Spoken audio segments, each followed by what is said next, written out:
हर हर महादेव दोस्तों, हम चल पड़े हैं अपनी वेट लॉस जर्नी की तरफ। आज है डे 12 और हम पहुंच चुके हैं पार्क पहुंचने के बाद हमने किया वॉक के बाद कर दिया हमने रनिंग शुरू। रनिंग के किए हमने 5 राउंड और 5 राउंड करने के बाद थोड़ा थक गए थे, तो उसके बाद किया हमने वॉक का गया 1 राउंड और हमारे हो चुके हैं 5 किलोमीटर पूरे। उसके बाद लगाए हमने पुशअप्स, फिर लगाया हमने स्क्वाट्स ख़त्म करने के बाद हम लगाए हिंदू पुशअप्स के लगाए 3 सेट कंप्लीट करने के बाद हमने लगाए हैं सिटअप्स के लगाए हमने 3 सेट कंप्लीट करने के बाद हम चल पड़े हैं अपने घर की तरफ। और घर पहुंचने के बाद हम नहा धो के निकल पड़े हैं ऑफिस के लिए। और ऑफिस जाने से पहले जाएंगे मंदिर जाके महादेव जी का लेंगे आशीर्वाद और आशीर्वाद लेके हम चल पड़े हैं ऑफिस की तरफ।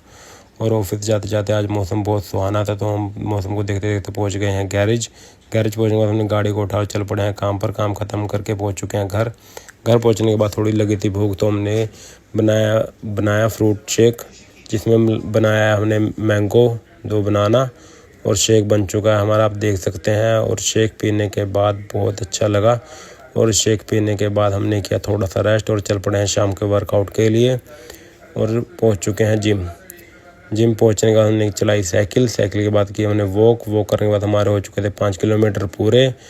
फिर की हमने थोड़ी सी स्ट्रेचिंग करने के बाद हमने शुरू किया बैक का वर्कआउट। हमने लगाई पहले टी बार के लगाए हमने 3 सेट कंप्लीट करने के बाद हमने लगाई है लेट पुल डाउन करने के बाद हमने लगाया है सीटेड रो करने के बाद हमने लगाया है बैक एक्सटेंशन करने के बाद हम लगाए हैं बाई की 2 एक्सरसाइज, जिसमें लगाया हमने डंबल कर्ल करने के बाद हमने लगाया है हैम्बल कर्ल के लगाए हमने 3 सेट कंप्लीट करने के बाद हम लगाए साइड की एक्सरसाइजें। साइड में लगाया हमने साइड ट्विस्ट, और ये एक्सरसाइज का नाम मुझे नहीं पता, किसी को पता तो ज़रूर बताएं। और हम चल पड़े हैं अपने घर की तरफ। घर पहुंचने के बाद हमने फास्ट खोला और हर हर महादेव बोला। Thank you.